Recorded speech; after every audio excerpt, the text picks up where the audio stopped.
The massive chamber of the Galactic Council stretched out like a crystal cathedral, its walls made of living light that pulsed with every word spoken. Admiral Hyun Woo stood at the center platform, his dark blue Earth Fleet uniform looking plain and simple next to the glowing robes and energy suits of the alien representatives.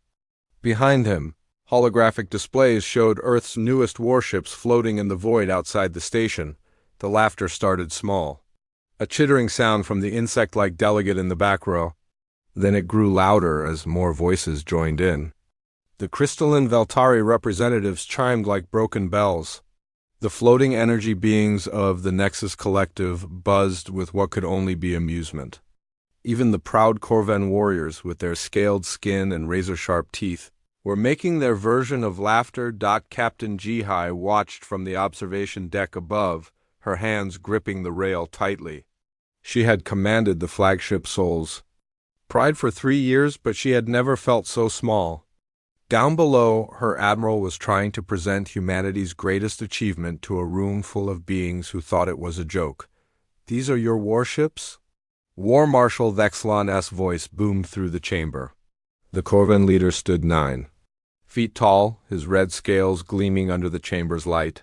"These metal boxes with their primitive projectile weapons?" Admiral Hyun Woo kept his face calm, though Jihai could see the muscle in his jaw twitching. "Yes, War Marshal. Our fleet represents the best of human engineering and military technology." This brought another wave of laughter. A Veltari counselor, her crystal body ringing like wind chimes, spoke up. "Forgive us, Admiral, but we expected something more advanced. Your species has been part of the galactic community for 50 years now. Surely you have learned better ways to fight?" The holographic displays showed Earth's ships in detail. The Soul's Pride was the largest, stretching 2 kilometers from bow to stern. Her hull was dark gray metal, covered with sensor arrays and weapon ports. Along her sides, the magnetic rail cannons stood ready, each one capable of firing tungsten rounds at incredible speeds. Smaller frigates and destroyers floated nearby, their own weapon systems clearly visible. To human eyes, they looked powerful and sleek. To the aliens in the chamber, they looked like museum pieces. "Tell me, Admiral," Vexlan continued, walking closer to the hologram, "what exactly do these weapons of yours do?" "They appear to simply throw metal objects through space. Our magnetic rail systems can accelerate projectiles to 15% of light speed," Hyun Woo replied. "The kinetic energy alone is enough to destroy any target." More laughter filled the chamber. A floating sphere of pure energy, one of the Nexus Collective's representatives, pulsed brighter as it spoke. "Kinetic energy? You still rely on impact." "Damage? How wonderfully primitive." Dongmin, the Admiral's tactical advisor, stepped forward slightly. Jihai had worked with him before and knew he was brilliant, but even he looked uncomfortable in this room full of advanced aliens. "Our weapons are highly accurate and nearly impossible to stop," Dongmin said. "The projectiles travel too fast. For most point defense systems, nearly impossible to stop?" A new voice joined the conversation. This came from a tall, thin being with 4 arms and skin that seemed to shift between colors. "Perhaps you have not seen proper defensive technology." The alien gestured, and suddenly the chamber's center filled with a new hologram. This one showed sleek ships that seemed to bend light around them. Their hulls were smooth and flowing, looking more like art than weapons of war. "These are Corvan battle cruisers," Vexlan announced proudly. "Watch carefully, humans." The hologram showed the ships activating their defenses. Shimmering barriers appeared around them, crackling with energy. Then the scene changed to show weapons firing at the ships. Massive energy beams struck the barriers and simply disappeared, absorbed completely. Missiles exploded harmlessly against walls of force that weren't even there. "Energy shields," the Corvan explained. "They can stop any attack, redirect any weapon, absorb any amount of power. Your metal projectiles would bounce off like raindrops." Another alien stepped forward. This one belonged to a species Jihai didn't recognize, with smooth gray skin and large black eyes. "The Zephyrian defense grid uses quantum phase technology. Our ships can shift partially out of normal space. Your projectiles would pass right through us without causing any damage. More displays appeared, each showing different types of advanced defensive systems. Reality-bending barriers that made attacks happen to different ships.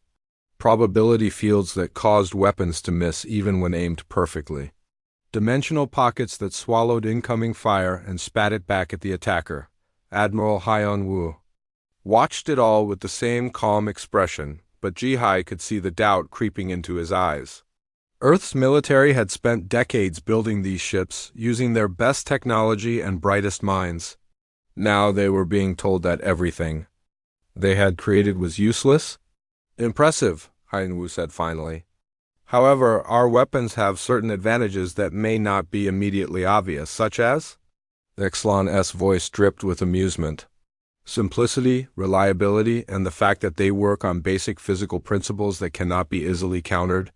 This brought the loudest laughter yet. Several aliens were making sounds that hurt Ji-hai's ears. The crystalline beings were chiming so loudly that the chamber's walls began to vibrate. Basic physical principles? The Nexus Collective representative pulsed with what looked like mirth. Dear Admiral, we have moved far beyond such crude concepts. Energy manipulation, matter phase technology, quantum field theory, these are the tools of modern warfare. Not throwing rocks at very high speed. The insult was clear, and Ji-hai felt her anger rising. Down on the main floor, she could see other human officers shifting uncomfortably. These were good people, brave soldiers who had spent their lives preparing to defend Earth and its colonies. They deserved better than this humiliation. Exlan moved to stand directly in front of Admiral Hyon Woo.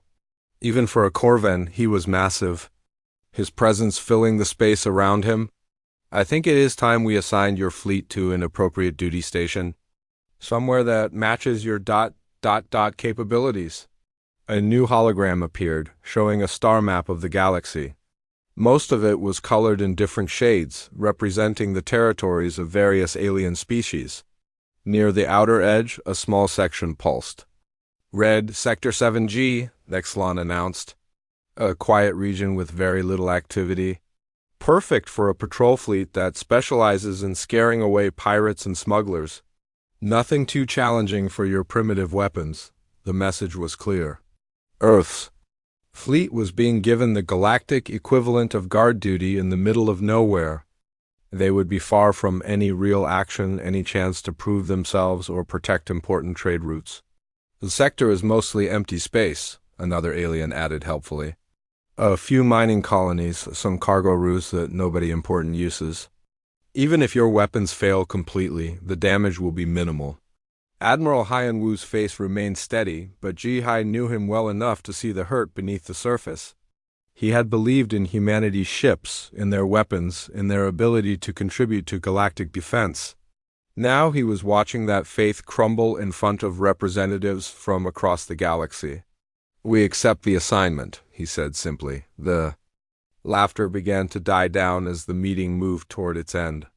Various aliens started filing out of the chamber, chattering among themselves about the amusing humans and their toy weapons. Ji-hai heard fragments of conversation as they passed below her observation deck. Did you see the size of those projectile launchers? How inefficient. I almost feel sorry for them. 50 years in space and they still think like planetary creatures. My younglings have more advanced weapons in their play equipment. As the chamber emptied, Ji-hai made her way down to join Admiral Hyon Woo and his staff. The admiral stood alone now, looking up at the hologram of his fleet. The ships looked smaller somehow, less impressive in the wake of everything they had seen. Admiral, Ji-hai said quietly as she approached. He turned to her with a tired smile. Well, Captain, it seems we have our orders. Sector 7G awaits. Sir, those aliens are more advanced than us in many ways, he finished. Their technology is impressive. Their defensive systems are beyond anything we imagined when we built our ships. Ji-hai wanted to argue to point out how arrogant and dismissive the aliens had been, but she could see the doubt in her admiral's eyes. Maybe they were right. Maybe humanity really was too primitive for modern space warfare. Prepare the fleet for departure. Hyang-woo ordered. We have a patrol sector to defend, even if it's not the assignment we hoped for. As they walked toward the exit, Ji-hai took one last look at the hologram of their ships. They still looked powerful to her, still looked like they could protect Earth and its people. But after today, she wasn't sure if that would be enough outside the chamber. In the station's corridors, they could still hear aliens talking and laughing about the primitive humans and their metal-throwing ships. Ji-hai promised herself that someday, somehow, they would prove these advanced beings wrong. She just hoped that day would come before it was too late. 3 months had passed since the humiliation at the Galactic Council. Captain Ji-hai stood on the Bridge of Soul's Pride, watching the stars drift by through the main view screen. Sector 7G was exactly as the aliens had described it, empty. Boring and forgotten by the rest of the galaxy, her fleet consisted of 12 ships total. Besides her flagship, there were 4 destroyers, 5 frigates, and 2 supply vessels. They had been patrolling the same routes for weeks now, checking on mining stations and escorting the occasional cargo ship. It was not the glorious duty they had trained for. Captain, Communications Officer the Jin called from her station. We're receiving a distress signal from the cargo vessel Happy Trader. They're under attack. Ji-hai felt her heart rate increase. Finally, some real action. Where are they? Grid reference 7D Delta 4, about 6 light minutes from our current position. Set course immediately. Send word to the Bison's Hammer and Inchen's Light to follow us. The rest of the fleet should maintain patrol positions. As Soul's Pride turned toward the distress call, Ji-hai moved to the tactical station where Weapons Officer Tae-hyun was already running system checks. The young officer had been eager for combat ever since they arrived in this sector. What's our weapons status? Ji-hai asked. All rail cannons are operational, Captain. Magazine is fully loaded with tungsten core rounds. Targeting systems are online and ready. Engineer Bioram's voice came through the COM system from the engine room. Captain, all power systems are green. Magnetic acceleration coils are charged. And standing by. Ji-hai nodded. Despite the aliens' mockery, she still believed in her ship and her weapons. The Soul's Pride had been built by the best engineers on Earth, using technology that had taken decades to perfect. The magnetic rail cannons could fire projectiles at incredible speeds with pinpoint accuracy. Dropping out of faster than light. Travel now, announced the navigation officer. The view screen flickered as they returned to normal space. Immediately, Ji-hai could see the situation.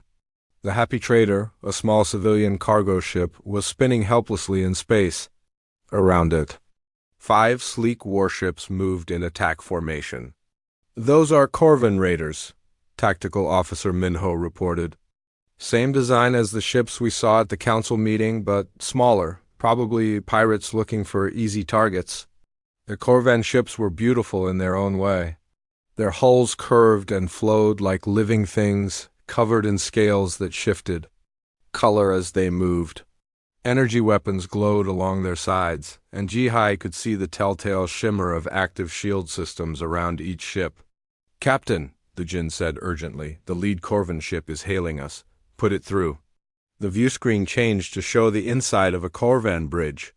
The alien commander was typical of his species, tall, covered in red and gold scales with sharp teeth visible when he spoke. Behind him, other Corvans worked at stations that seemed to be made of living crystal. Well, the Corvan said, his voice full of amusement. What do we have here? Human ships? In our hunting grounds? This is Captain Ji-hai of the Earth. Federation vessel Soul's Pride? You are attacking a civilian ship in violation of galactic law? Stand down immediately. The Corvan commander threw back his head and laughed. It was a harsh, grating sound that made Ji-hai's teeth hurt. Earth. Federation?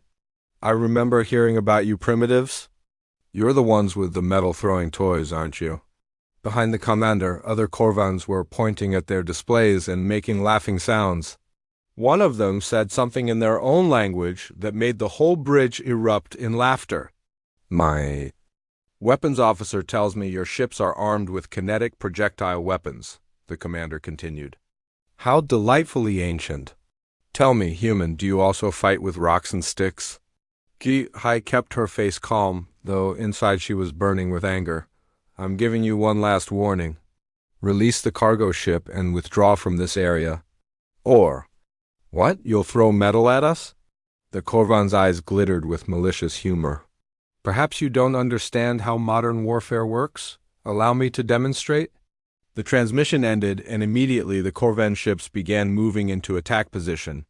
Ji-hai watched as energy fields sprang up around each enemy vessel. The shields were beautiful, crackling with power and shifting through different colors as they adjusted their frequencies. Captain, Minho reported, the enemy shields are active. Standard Korvan energy barriers rated to stop any known weapon system. Any known alien weapon system, Ji-hai corrected. Mr. Taehyun lock weapons. On the lead ship. Aye, Captain, target locked. Magnetic coils are charged and ready to fire. On the view screen, the Korvan ships began their attack run. Energy beams lanced out toward the helpless cargo ship, but they were clearly taking their time, playing with their prey. The commander probably wanted to destroy the humans first, then finish off the civilian vessel at his leisure. Sir, Ram's voice came from engineering. All systems show green. The magnetic acceleration chambers are at full power. Projectile velocity will be approximately 15% of light speed upon leaving the barrel. I looked at her. Crew, these were good people, trained professionals who had spent years preparing for this moment. The aliens might consider their weapons primitive, but every person on this bridge believed in what they were doing. Fire, she ordered. The Soul's Pride shuddered slightly as the magnetic rail cannons discharged. On the outside, there was no visible beam or energy blast. Instead, tungsten core projectiles, each weighing several tons, shot out of the ship's weapons at incredible speed. They were invisible to the naked eye, moving too fast for normal sensors to track. The Korvan commanders. Laughter was still echoing across the communication channels when the first projectiles reached his ship. Ji-hai watched the enemy vessel's shields flare brightly as they detected incoming objects. The energy barriers shifted frequency, trying to deflect or absorb the attack. For a moment, nothing seemed to happen. The projectiles struck the shimmering energy field around the Korvan ship, and the aliens probably thought their defenses had worked perfectly. Then the tungsten rounds punched through the shields like they weren't even there. The lead Korvan ship exploded in a brilliant flash of light. The projectiles, carrying enormous kinetic energy, tore through the hull and detonated the ship's power core. Debris scattered in all directions as the vessel simply ceased to exist. On the bridges of the remaining Korvan ships, Ji-hai could imagine the confusion and panic. Their shields were supposed to be impenetrable. No weapon in the galaxy could break through Korvan energy barriers. Yet somehow, the primitive human projectiles had destroyed their flagship in a single hit. Target the second ship, Ji-hai ordered. The Korvans were trying to respond now, their own weapons firing at the human ships. Energy beams struck Soul's Pride's hull, but the Earth vessel had been built tough. Her armor plating absorbed the hits while her crew continued their attack. Another volley of tungsten rounds shot out from the rail cannons. The second Korvan ship tried to dodge, its pilot throwing the vessel into a wild spinning maneuver. But the projectiles were too fast and the targeting computers too accurate. The rounds caught the ship amidships, punching through its shields and hull with devastating effect. 3 ships remaining, Minho reported. They're trying to retreat. Don't let them, Ji-hai said grimly. Continue firing. The Soul's Pride's weapons spoke again and again. Each time another Korvan ship died. Their shields flared uselessly as tungsten rounds moving at incredible speed simply ignored the energy barriers. The projectiles carried so much momentum that no defensive system designed to stop energy weapons could hope to deflect them within minutes. All 5 Korvan raiders had been destroyed. The space around the cargo ship was filled with glowing debris and expanding clouds of gas where the enemy vessels had been. Captain, the Jinn said in an amazed voice, the happy trader is hailing us. They want to thank us for the rescue. Ji-hai barely heard her. She was staring at the wreckage on the view screen, trying to understand what had just happened. The Corvan shields were supposed to be the best in the galaxy. Every alien species respected and feared Corvan defensive technology.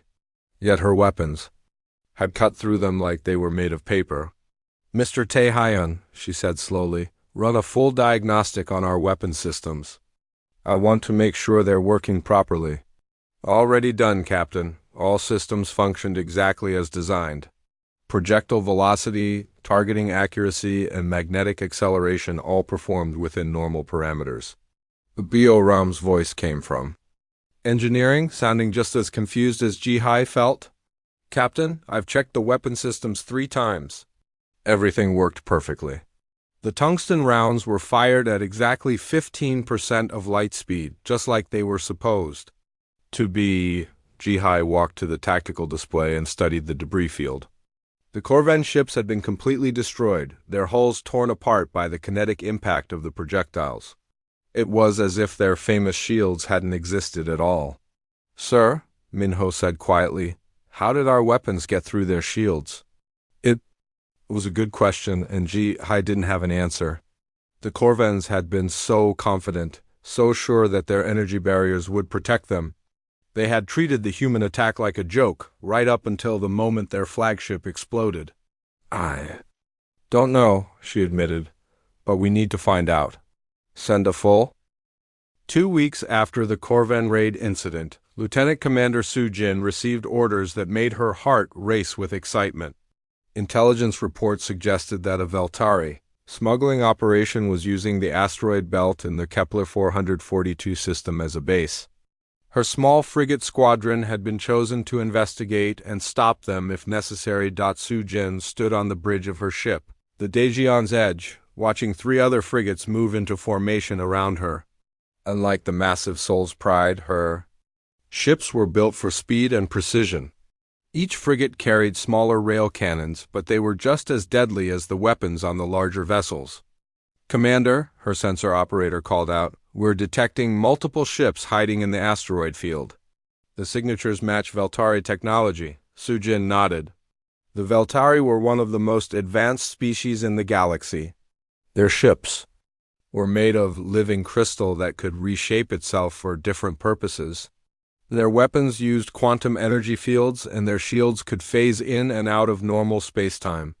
They were also known for being extremely arrogant about their technological superiority. "How many ships?" Soo-jin asked. "At least 6, possibly more. They're using the asteroids to mask their energy signatures, but I can still detect them. Take us in carefully. I want to get close enough to confirm what they're doing before we act." The 4 human frigates moved deeper into the asteroid belt. Soo-jin had fought Veltari pirates before, back when she served on a larger ship. She remembered how their crystal vessels seemed to flow like liquid, changing shape as they moved. Their quantum phase shields were considered the most advanced defensive technology in known space. "Commander," the communications officer said, "we're receiving a transmission from the lead Veltari ship." "Put it through." The viewscreen shimmered and showed the inside of a Veltari vessel. Everything was made of the same living crystal as the hull, growing and reshaping itself constantly. The Veltari captain stood in the center, her crystalline body catching the light and throwing it back in rainbow patterns. "Human vessels," the alien said, her voice like music played on crystal bells. "You are interfering with legitimate business. Operations, leave the system immediately. This is Lieutenant Commander Soo-jin of the Earth Federation. Our intelligence suggests you are involved in illegal smuggling activities. Prepare to be boarded for inspection." The Veltari captain's crystalline face somehow managed to show amusement. "Boarded? By humans? How wonderfully naive. Your primitive species should return to your assigned patrol zone before you embarrass yourselves further." Behind the captain, other Veltari were moving around their bridge, their crystal bodies chiming softly as they worked. Soo-jin could see displays showing her own ships along with data that was probably analyzing human weapons and defenses. "We are aware of your recent encounter with some Corvan raiders," the captain continued. "An interesting coincidence, but hardly proof of human military capability. The Corvans you faced were probably using outdated equipment. Sujin felt anger building in her chest. Every alien species seemed to have an excuse for why human weapons worked. They refused to admit that Earth's technology might actually be effective. "I'm giving you one chance to surrender peacefully," Sujin said. The Veltari captain laughed, a sound like wind chimes in a gentle breeze. "Surrender? To metal-throwing primitives? I think not. Allow me to show you what real technology can accomplish." The transmission ended, and immediately the Veltari ships began emerging from their hiding places among the asteroids. Sujin counted 8 vessels total, each one flowing and reshaping itself as it moved. Their hulls caught starlight and bent it in impossible ways, creating a display that was both beautiful and threatening. "All ships, battle stations," Sujin ordered. "Weapons free. Target any vessel that shows hostile intent." The Veltari ships spread out in a complex formation, their movements coordinated with mathematical precision. As they moved, their quantum phase shields activated. Sujin watched the enemy vessels become translucent, flickering in and out of normal spacetime. It was like trying to fight ghosts. "Commander," her weapons officer said nervously, "the enemy. Shields are active, quantum phase technology. Our targeting computers are having trouble locking on. Keep trying." "Those shields have to have some kind of weakness." The Veltari ships opened fire first. Beams of pure quantum energy lanced out toward the human frigates. Sujin watched one beam pass right through her ship without causing any damage. The Veltari had phased their weapons to match their shields, making them as insubstantial as light. Then the beam solidified at the last second, striking the frigate. Olsen's fury, the human ship's armor held, but Sujin could see scorch marks along the hull where the quantum energy had hit. "Return fire," she ordered. The Daejeon's edge shuddered as its rail cannons discharged. Tungsten rounds shot out at 15% of light speed, heading straight for the lead Veltari ship. Sujin watched the projectiles approach the translucent enemy vessel, expecting them to pass right through the phased shields. Instead, the tungsten rounds struck something solid and punched straight through the Veltari ship's hull. The crystalline vessel seemed to shatter like glass. Cracks spread across its surface as the kinetic energy from the projectiles tore through its structure. The ship's quantum phase shields flickered and died as the vessel broke apart into thousands of glittering fragments. "What just happened?" Sujin's tactical officer asked in amazement. "I don't know," Sujin replied, but she was already forming a theory. "Target the next ship, continue firing?" The remaining Veltari vessels were clearly confused. Their formation broke apart as individual. Captains tried to understand how the human weapons had penetrated their quantum phase shields. Sujin could see the crystalline ships flickering wildly, their phase technology working overtime to try to find a defensive frequency that would work. The second volley from the human frigates destroyed 2 more Veltari ships. The tungsten rounds seemed to ignore the phase shields completely, striking the crystalline hulls with devastating effect. Each impact caused the enemy vessels to crack and shatter like expensive artwork dropped on concrete. "Commander," the communications officer called out, "we're receiving multiple transmissions from the Veltari ships." "They sound panicked. Let me hear them." The bridge filled with the musical voices of the Veltari, but their usual calm superiority was gone. Sujin could hear fear and confusion in their crystal chime speech, even though she couldn't understand the words. "They're trying to retreat," the sensor operator reported. "The remaining ships are attempting to phase out of normal space completely. Don't let them escape." All ships concentrated fire on the largest vessel. 4 human frigates fired at once, sending dozens of tungsten rounds toward the lead Veltari ship. The enemy vessel was trying to fade completely out of reality, becoming more and more translucent as its quantum systems worked desperately to find safety. The projectiles hit the ship just as it was almost completely phased out. For a moment, nothing seemed to happen. Then the tungsten rounds reappeared inside the Veltari vessel's hull. Having somehow tracked it through whatever dimension it was trying to hide in, the crystalline ship exploded in a shower of rainbow fragments that sparkled like diamonds in the starlight. The surviving Veltari vessels fled immediately. their phase shields flickering wildly as they tried to escape. Sujin let them go. She had accomplished her mission, and she had learned something that might be very important. "Commander," her weapons officer said, "I've been analyzing our targeting data. The projectiles seem to lock onto the gravitational signature of the enemy ships. Even when the Veltari phase out of normal space, they still have mass, and mass creates gravity." Sujin nodded slowly. It made sense. The Veltari quantum phase shields worked by shifting the ships into different dimensional states, making them impossible to hit with energy weapons or normal matter. But gravitational effects existed in all dimensions, and the tungsten rounds were following those gravitational trails right to their targets. Research. Specialist Kyung-ho aboard the science vessel Inchen's Light had been monitoring the battle from a safe distance. His job was to study alien technology and find ways to counter it. As he analyzed the sensor data from the engagement, he began to see a pattern that excited and worried him at the same time. "Captain," he said to his ship's commander, "I need to send an urgent message to Admiral Hyun-woo. I think I understand why our weapons are so effective against alien defenses." Over the next few days, similar reports began coming in from across the human patrol zone.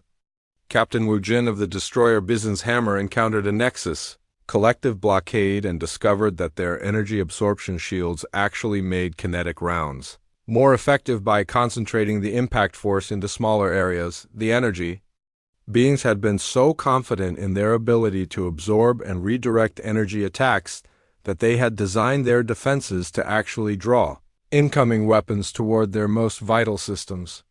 When tungsten rounds struck these focused points, the damage was catastrophic. Another human patrol ship found a group of Zephyrian pirates using probability distortion fields to make attacks miss their targets. The alien technology worked by altering the mathematical likelihood that weapons would hit their intended targets. Energy B. Admiral Hyun-woo stood in the main conference room aboard his command ship, Sejong's Wisdom, staring at the holographic display that showed recent battle reports from across Sector 7G. In the past month, human ships had engaged alien forces 17 times. They had won every single encounter without losing a single vessel. The conference room was packed with his senior officers. Captain Ji-hai sat at the main table, her face showing the same confusion that Hyun-woo felt. Captain Junho had arrived just hours ago from the outer patrol routes, his ship carrying more reports of impossible victories. Commander Hae-won was reviewing tactical data on her portable computer, shaking her head in disbelief. 17 engagements, Hyun-woo said aloud. 17 victories. Against Torvan raiders, Veltari smugglers, Nexus collective blockades, Zephyrian pirates, and at least 3 other alien species. Our weapons have defeated every defensive system we've encountered. Chief Scientist Yoon-jae stood at the front of the room next to a large display screen. She was a small woman with gray hair and intelligent eyes, and she had spent the last 2 weeks analyzing battle data from every engagement. Her findings were about to change everything. "Admiral," she began, "I believe I understand what's happening. The answer is both simpler and more significant than any of us imagined." She activated the display, which showed a diagram of various alien defensive technologies. Energy shields, quantum phase barriers, probability distortion fields, dimensional pockets, reality anchors, and dozens of other exotic systems filled the screen. Every one of these defensive systems was designed to counter energy-based weapons, Yoon-jae explained. Particle beams, plasma cannons, fusion torpedoes, quantum disruptors, all the advanced weapons that galactic civilization has been using for thousands of years.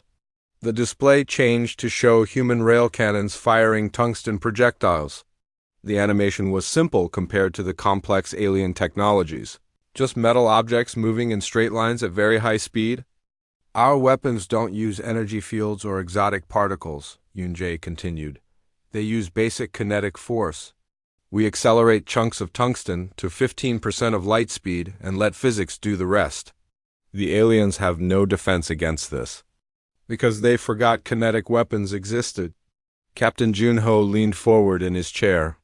Are you saying they can't defend against our weapons because our weapons are too simple? Exactly.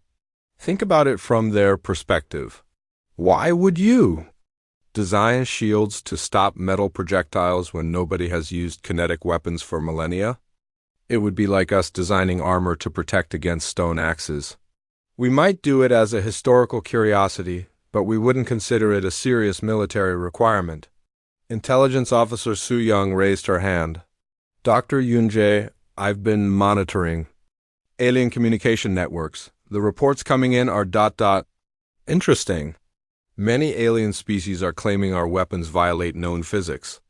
Show me, Haiyan Wu ordered. Su Young activated her own display, which filled with intercepted messages from across the galaxy. The translations scrolled past in multiple languages and formats, but the content was remarkably similar. The Kovan Empire has lost 3 more patrol fleets, she read. Their commanders report that human weapons appear to ignore energy shields completely. They're calling it impossible physics and reality-breaking technology. More messages appeared. The Nexus Collective is pulling ships back from frontier sectors. They claim human projectiles somehow become more dangerous when their energy absorption shields try to stop them. The Veltari Consortium has issued a warning to all member species about phantom weapons that can strike targets in different dimensional phases. They're demanding an investigation into whether humans have developed transdimensional technology. Haiyan Wu listened to report after report, each one describing human weapons as if they were some kind of impossible super technology. The irony was almost overwhelming. The galaxy's most advanced civilizations were baffled by weapons that worked on the same principles humans had been using for centuries. Dr. Yunjae, he said, explain to me exactly why our weapons are so effective. The scientist smiled grimly. It comes down to evolutionary pressure, Admiral. For the past several thousand years, galactic warfare has been dominated by energy, weapons, and exotic technologies. Each species developed more and more advanced defenses to counter increasingly sophisticated attacks. She gestured to the display, which now showed a timeline of galactic military development. Plasma shields led to quantum cannons led to phase barriers led to probability weapons, and so on in an endless cycle of advancement. But kinetic weapons were abandoned early in this cycle, she continued. They were considered primitive and ineffective compared to energy-based systems. So no one bothered to develop defenses against them. Captain Jihai spoke up. It's like an arms race that left behind the most basic weapons. Everyone was so focused on building better energy shields that they forgot simple armor plating. Precisely, Yunjae agreed. And there's another factor. Our weapons use what I call brute force physics. A tungsten projectile moving at 15% of light speed carries enormous kinetic energy. Even if an alien shield could partially deflect it, the remaining energy would still be devastating. She brought up new calculations on the display. A single tungsten round from our rail cannons hits with the force of a small nuclear weapon, but instead of spreading that energy out as heat and radiation, it concentrates all the force into a very small area. The physics are simple, but the results are catastrophic. Commander He-1 had been quietly studying her computer during the presentation. Now she looked up with concern on her face. Admiral, I've been running projections based on these battle reports. If our weapons really are this effective against all known alien defenses, we have a serious problem. What kind of problem? He-Wu asked. The kind where everyone in the galaxy becomes either our enemy or our ally with no middle ground. These victories aren't going unnoticed. Intelligence reports suggest that several major alien powers are beginning to take us seriously. Su Young nodded in agreement. The communication intercepts support that assessment.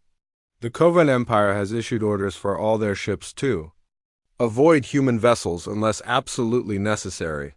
The Veltari Consortium is reportedly trying to acquire human weapon technology through diplomatic channels. And the Drachmer hegemony, she continued, has begun moving battle fleets toward our sector. They're the galaxy's most powerful military force, and they don't like being shown up by anyone. Hanwoo felt a chill run down his spine. The Drakmor hegemony was legendary throughout the galaxy for their ruthlessness and military power.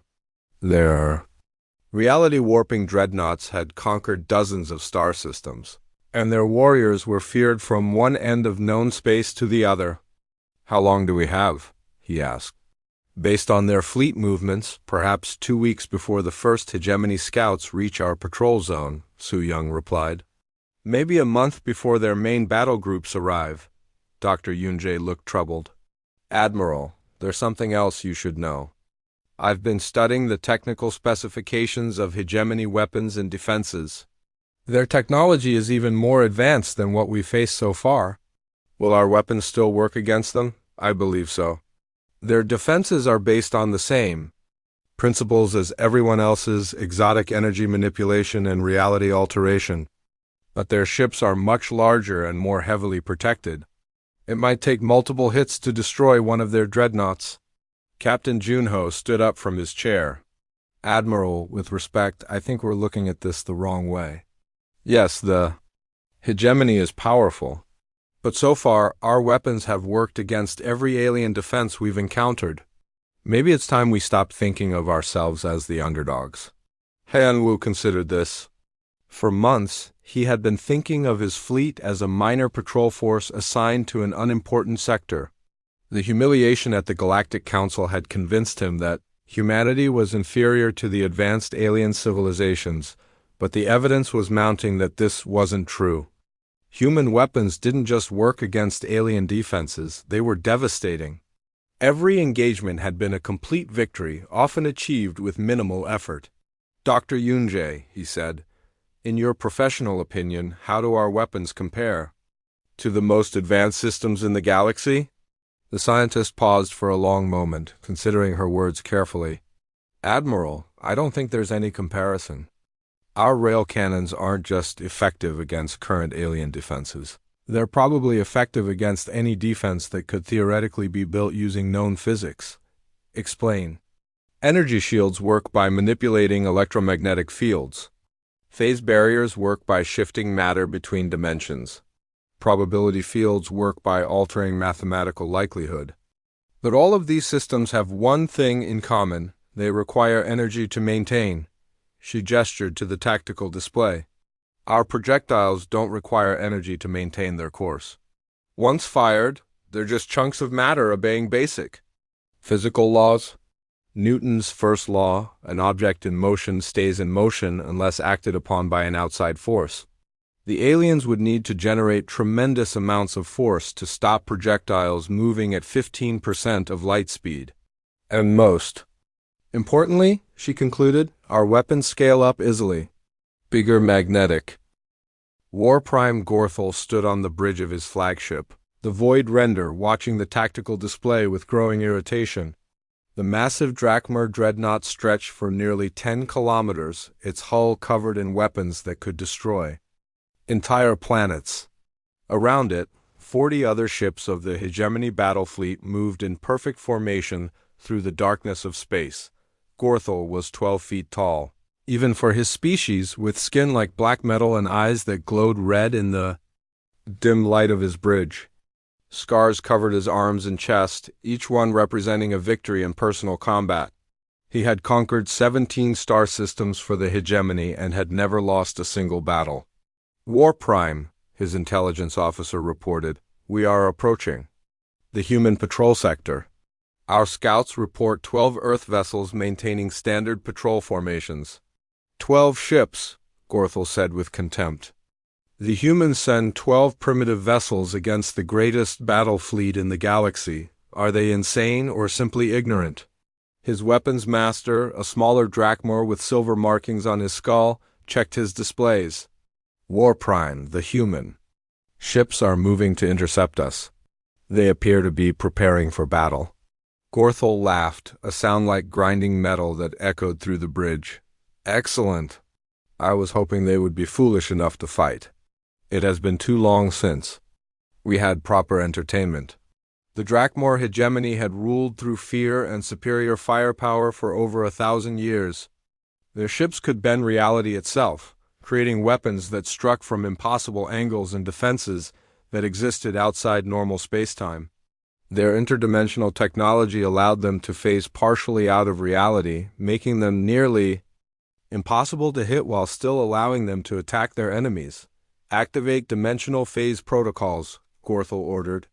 "I want our entire fleet shifted 20% out of normal space. Let the humans waste their primitive projectiles." Shooting at empty space.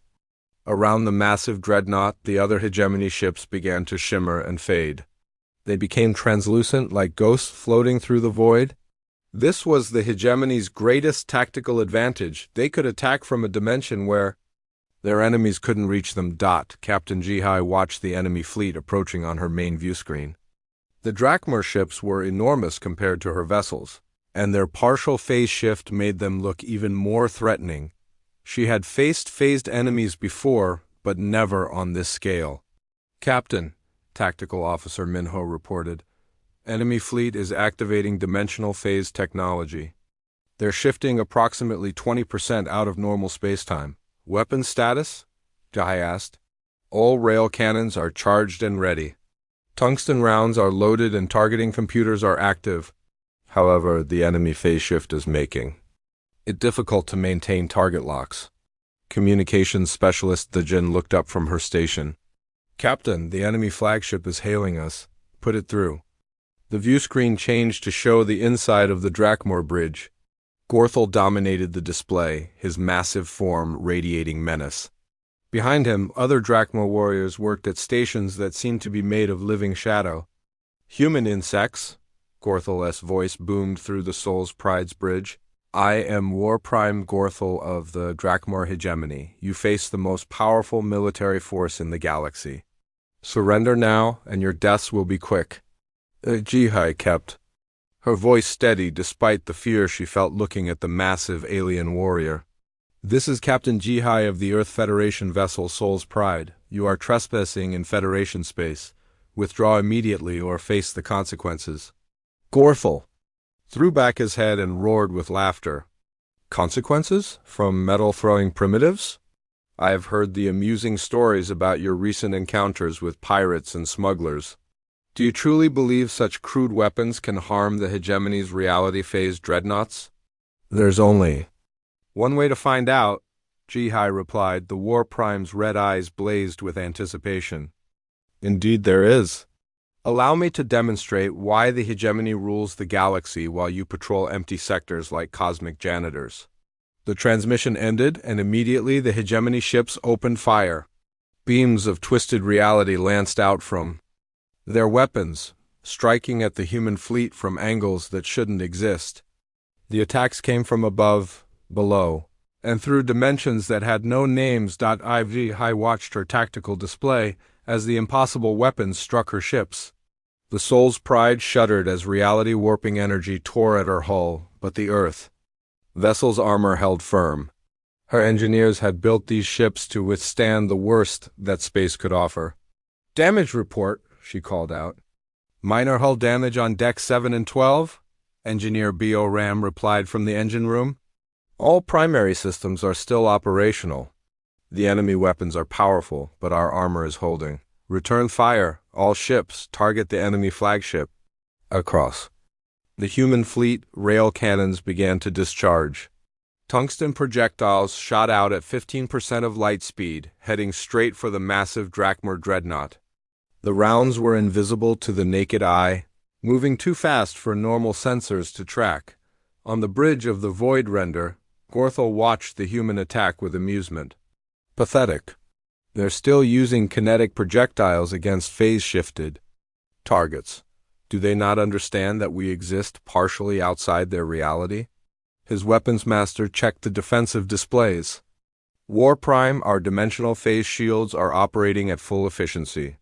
The human projectiles should pass harmlessly through us." The tungsten rounds reached the hegemony flagship and struck its shimmering hull. For a moment, nothing seemed to happen. The projectiles appeared to pass through the phased vessel without causing any damage. Then the rounds reappeared inside the ship's hull. Art single quote. Ol felt his flagship shudder as massive explosions tore through its interior. Somehow, the human projectiles had followed the ship's gravitational signature through dimensional space and materialized inside its supposedly impenetrable defenses. Impossible, he roared. Our phase technology is perfect. Nothing can track us through dimensional barriers. His tactical officer's voice was filled with panic. War Prime, the human projectiles are using gravitational targeting. They're following our mass signature through phase space and striking us in normal reality? Another volley of tungsten rounds struck the void render. This time, Gorthel could hear the screams of his warriors as the projectiles tore through bulkheads and shattered critical systems. His perfect dimensional defenses were useless against weapons that tracked gravity instead of electromagnetic. Signatures, evasive maneuvers, he ordered. All ships, break formation and engage the humans at close range. The hegemony fleet abandoned their careful formation and charged toward the human ships. Their reality-warping weapons fired continuously, striking the Earth vessels with attacks that came from impossible directions. But the human ships kept fighting, their rail cannons speaking again and again. Yi watched as her weapons tore through the enemy fleet. The Drakmar ships were massive and heavily armored, requiring multiple hits to destroy, but her tungsten rounds were finding their targets with devastating accuracy. Each projectile that struck a phased enemy ship reappeared inside its hull, causing catastrophic internal damage. Captain, Minho reported with amazement in his voice, enemy casualties are mounting rapidly. Their dimensional phase technology is actually making our weapons more effective. By concentrating the impacts inside their hulls, the battle raged for 20 minutes. The Drakmar ships threw everything they had at the human fleet, their reality warping, weapons striking from dimensions that existed outside normal space. But for every hit they scored, the humans responded with dozens of tungsten rounds that ignored dimensional barriers and struck home with unstoppable force. Gorthel watched his fleet being destroyed around him. Ships that had conquered star systems, or being torn apart by primitive kinetic weapons. His dimensional phase technology, the hegemony's greatest military advantage, was proving useless against projectiles that followed basic physics instead of exotic energy signatures. War Prime, his weapons master called out desperately. The destroyer of worlds has been destroyed. The reality breaker is breaking apart. We've lost over half the fleet. Gorthel stared at his tactical display in disbelief. His invincible battle fleet was being annihilated by 12 human ships using weapons that any primitive civilization could build. It was impossible, but it was happening right in front of his eyes. How? He whispered. How do they hit what isn't there? The answer came to him as another volley of tungsten rounds materialized inside his flagship's hull. The humans weren't targeting electromagnetic signatures or energy fields. They were targeting mass itself, following gravitational effects that existed in all dimensions simultaneously. The Void Render's hull began to crack under the repeated impacts. Emergency alarms screamed throughout the ship as critical systems failed one by one. Gorthel realized that his flagship, the terror of 17 star systems, was about to be destroyed by creatures he had dismissed as primitive insects. All remaining ships, he ordered through gritted teeth, retreat immediately. Full dimensional phase, maximum velocity. The surviving hegemony vessels began to fade from normal spacetime, their phase drives working desperately to carry them away from the human weapons. But even as they retreated, tungsten rounds continued to find them. Admiral Hyanwu stood at the same podium where he had been humiliated 6 months earlier, but everything had changed. The Galactic Council chamber was silent, its crystalline walls no longer ringing with laughter. The alien representatives sat in their seats with careful, respectful postures, their eyes fixed on the human admiral with expressions that ranged from fear to desperate hope. Behind Hyanwu, holographic displays showed Earth's expanded fleet. The Soul's Pride still held the place of honor, but she was now accompanied by dozens of new vessels. Heavy cruisers, battle cruisers, and the massive super dreadnought Earth's Pride dominated the display. Each ship bristled with magnetic rail cannons that every being in the chamber now knew could penetrate any defense. War Marshal Vexlon, who had once mocked human weapons, now sat hunched in his chair. His red scales had lost their luster, and his once proud bearing was gone. The Corvan military leader had lost over half his fleet to human weapons and had been forced to sign a humiliating peace treaty just to keep his remaining ships safe. Honored representatives of the Galactic Council, Hyun-woo began, his voice carrying clearly through the chamber. 6 months ago, I stood in this same spot and presented Earth's military capabilities to this assembly.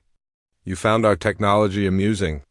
A few aliens shifted uncomfortably in their seats, but no one dared to interrupt. Today, I return to present terms for a new galactic order. An order based on mutual respect rather than technological arrogance. An order where no civilization is dismissed simply because their methods are different. Counselor Veltaran, the crystalline being who had once chimed with laughter at human weapons, spoke in a voice like broken wind chimes. Admiral Hyun-woo, the Veltari Consortium wishes to apologize for our previous ... misunderstanding. We hope that humanity will consider our request for a mutual defense agreement. As do the Corvan Empire, Vexlon added quickly. We recognize that our earlier assessment of human capabilities was incomplete. Hyun-woo looked at the assembled representatives with calm eyes. These were the same beings who had assigned his fleet to an empty patrol sector, confident that human weapons were too primitive to matter. Now they spoke in hushed, respectful tones, desperate to avoid becoming enemies of the species they had once mocked. The Earth Federation has prepared a comprehensive treaty for galactic peace and cooperation, he announced. The terms are simple and non-negotiable. A new hologram appeared, showing the text of humanity's proposed treaty. The alien representatives leaned forward to read it, their translators working rapidly to convert the human language into forms they could understand.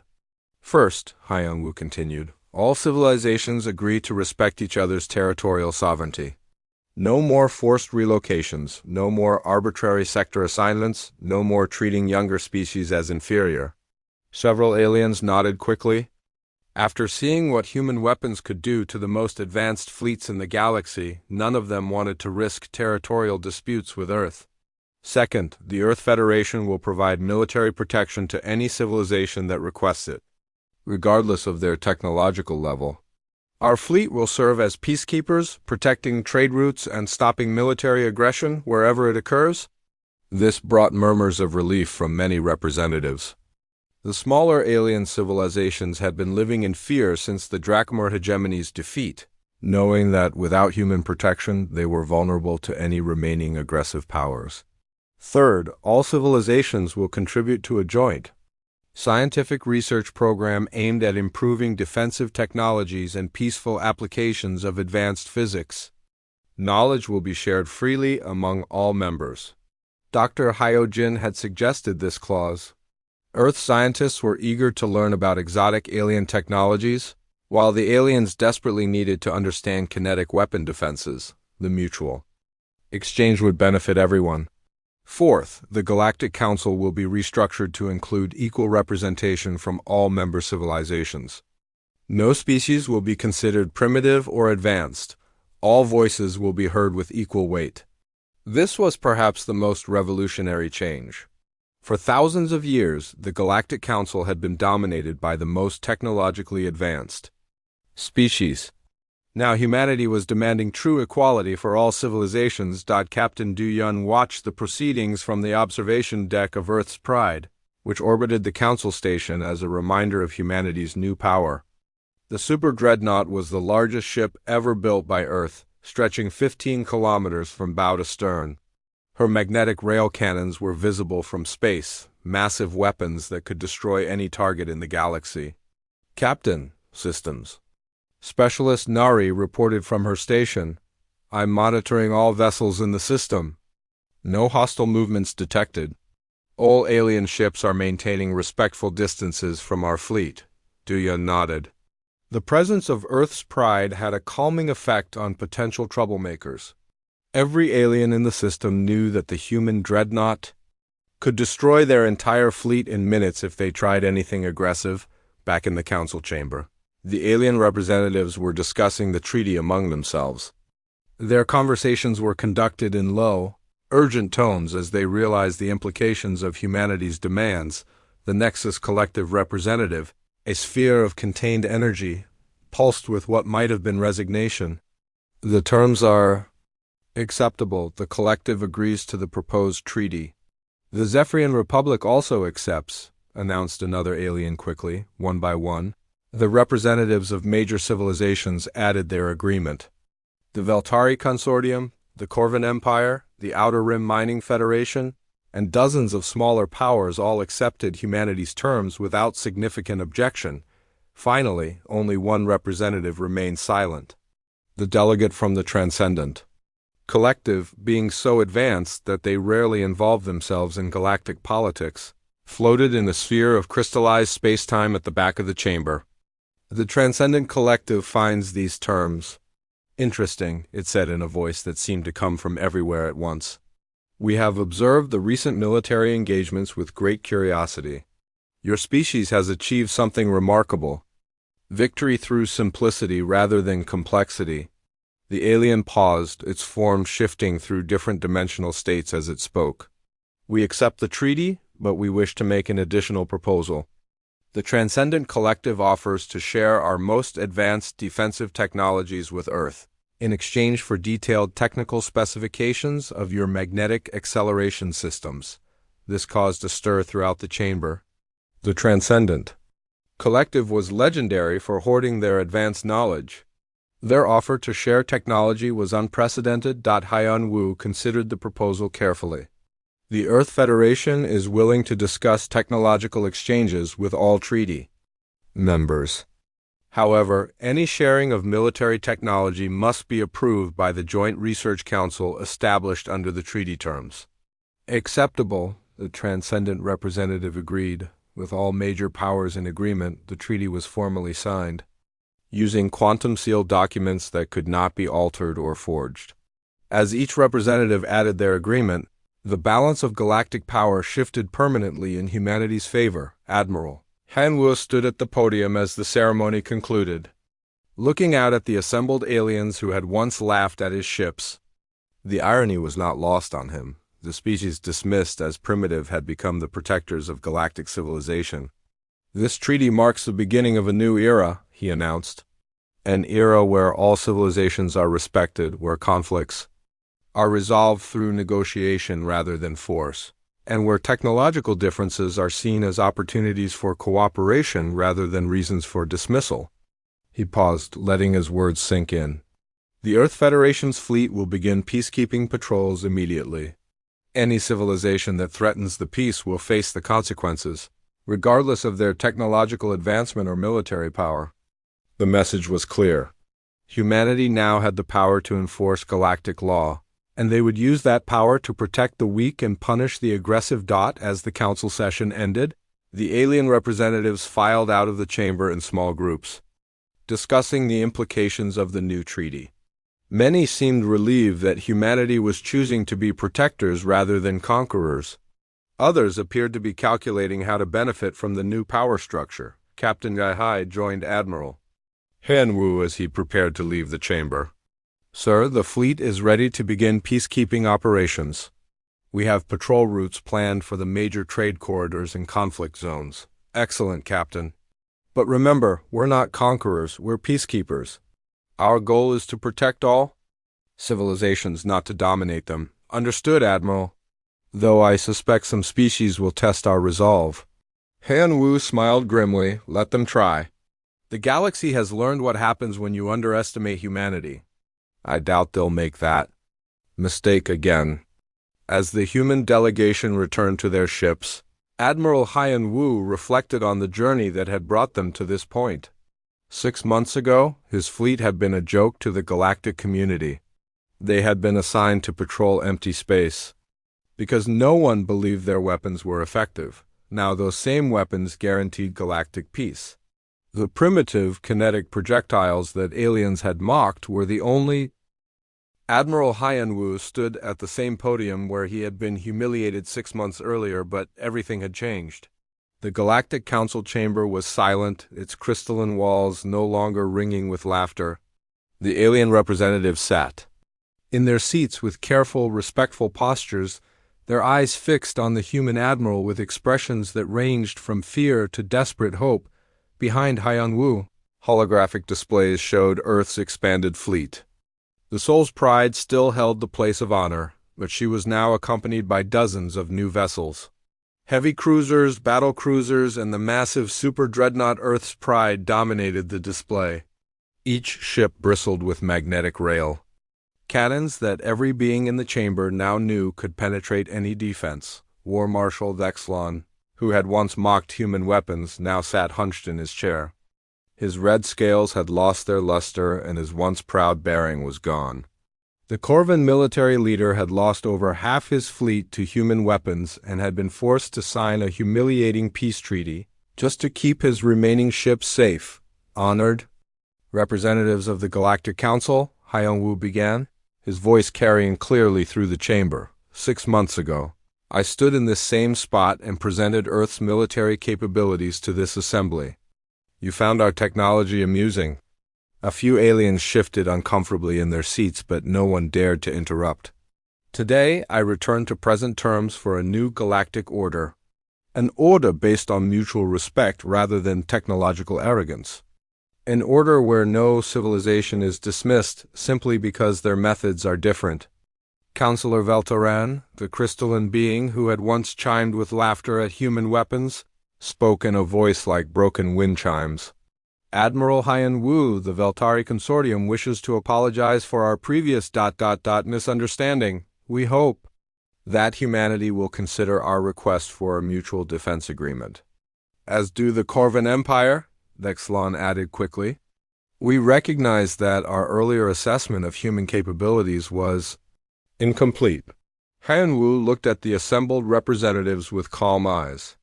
These were the same beings who had assigned his fleet to an empty patrol sector, confident that human weapons were too primitive to matter. Now they spoke in hushed, respectful tones, desperate to avoid becoming enemies of the species they had once mocked. The Earth Federation has prepared a comprehensive treaty for galactic peace and cooperation, he announced. The terms are simple and non-negotiable. A new hologram appeared, showing the text of humanity's proposed treaty. The alien representatives leaned forward to read it, their translators working rapidly to convert the human language into forms they could understand. First, Haiyan Wu continued, all civilizations agree to respect each other's territorial sovereignty. No more forced relocations, no more arbitrary sector assignments, no more treating younger species as inferior. Several aliens nodded quickly. After seeing what human weapons could do to the most advanced fleets in the galaxy, none of them wanted to risk territorial disputes with Earth. Second, the Earth Federation will provide military protection to any civilization that requests it, regardless of their technological level. Our fleet will serve as peacekeepers, protecting trade routes and stopping military aggression wherever it occurs. This brought murmurs of relief from many representatives. The smaller alien civilizations had been living in fear since the Drachmor hegemony's defeat, knowing that without human protection they were vulnerable to any remaining aggressive powers. Third, all civilizations will contribute to a joint scientific research program aimed at improving defensive technologies and peaceful applications of advanced physics. Knowledge will be shared freely among all members. Dr. Hyojin had suggested this clause. Earth scientists were eager to learn about exotic alien technologies, while the aliens desperately needed to understand kinetic weapon defenses. The mutual exchange would benefit everyone. Fourth, the Galactic Council will be restructured to include equal representation from all member civilizations. No species will be considered primitive or advanced. All voices will be heard with equal weight. This was perhaps the most revolutionary change. For thousands of years, the Galactic Council had been dominated by the most technologically advanced species. Now humanity was demanding true equality for all civilizations. Captain Du Yun watched the proceedings from the observation deck of Earth's Pride, which orbited the Council Station as a reminder of humanity's new power. The Super Dreadnought was the largest ship ever built by Earth, stretching 15 kilometers from bow to stern. Her magnetic rail cannons were visible from space, massive weapons that could destroy any target in the galaxy. Captain, systems. Specialist Nari reported from her station. I'm monitoring all vessels in the system. No hostile movements detected. All alien ships are maintaining respectful distances from our fleet. Duya nodded. The presence of Earth's pride had a calming effect on potential troublemakers. Every alien in the system knew that the human dreadnought could destroy their entire fleet in minutes if they tried anything aggressive. Back in the council chamber, the alien representatives were discussing the treaty among themselves. Their conversations were conducted in low, urgent tones as they realized the implications of humanity's demands. The Nexus Collective Representative, a sphere of contained energy, pulsed with what might have been resignation. The terms are acceptable. The collective agrees to the proposed treaty. The Zephyrian Republic also accepts, announced another alien quickly, one by one. The representatives of major civilizations added their agreement. The Veltari Consortium, the Corvin Empire, the Outer Rim Mining Federation, and dozens of smaller powers all accepted humanity's terms without significant objection. Finally, only one representative remained silent. The delegate from the Transcendent Collective, being so advanced that they rarely involve themselves in galactic politics, floated in a sphere of crystallized space-time at the back of the chamber.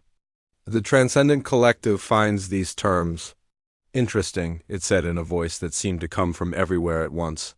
We have observed the recent military engagements with great curiosity. Your species has achieved something remarkable. Victory through simplicity rather than complexity. The alien paused, its form shifting through different dimensional states as it spoke. We accept the treaty, but we wish to make an additional proposal. The Transcendent Collective offers to share our most advanced defensive technologies with Earth, in exchange for detailed technical specifications of your magnetic acceleration systems. This caused a stir throughout the chamber. The Transcendent Collective was legendary for hoarding their advanced knowledge. Their offer to share technology was unprecedented. Haiyan Wu considered the proposal carefully. The Earth Federation is willing to discuss technological exchanges with all treaty members. However, any sharing of military technology must be approved by the Joint Research Council established under the treaty terms. Acceptable, the Transcendent Representative agreed. With all major powers in agreement, the treaty was formally signed, using quantum-sealed documents that could not be altered or forged. As each representative added their agreement, the balance of galactic power shifted permanently in humanity's favor. Admiral Hanwu stood at the podium as the ceremony concluded, looking out at the assembled aliens who had once laughed at his ships. The irony was not lost on him. The species dismissed as primitive had become the protectors of galactic civilization. This treaty marks the beginning of a new era, he announced. An era where all civilizations are respected, where conflicts are resolved through negotiation rather than force, and where technological differences are seen as opportunities for cooperation rather than reasons for dismissal. He paused, letting his words sink in. The Earth Federation's fleet will begin peacekeeping patrols immediately. Any civilization that threatens the peace will face the consequences, regardless of their technological advancement or military power. The message was clear. Humanity now had the power to enforce galactic law, and they would use that power to protect the weak and punish the aggressive. As the council session ended, the alien representatives filed out of the chamber in small groups, discussing the implications of the new treaty. Many seemed relieved that humanity was choosing to be protectors rather than conquerors. Others appeared to be calculating how to benefit from the new power structure. Captain Gai joined Admiral Hanwu as he prepared to leave the chamber. Sir, the fleet is ready to begin peacekeeping operations. We have patrol routes planned for the major trade corridors and conflict zones. Excellent, Captain. But remember, we're not conquerors, we're peacekeepers. Our goal is to protect all civilizations, not to dominate them. Understood, Admiral. Though I suspect some species will test our resolve. Hanwu smiled grimly. Let them try. The galaxy has learned what happens when you underestimate humanity. I doubt they'll make that mistake again. As the human delegation returned to their ships, Admiral Haiyan Wu reflected on the journey that had brought them to this point. 6 months ago, his fleet had been a joke to the galactic community. They had been assigned to patrol empty space because no one believed their weapons were effective. Now those same weapons guaranteed galactic peace. The primitive, kinetic projectiles that aliens had mocked were the only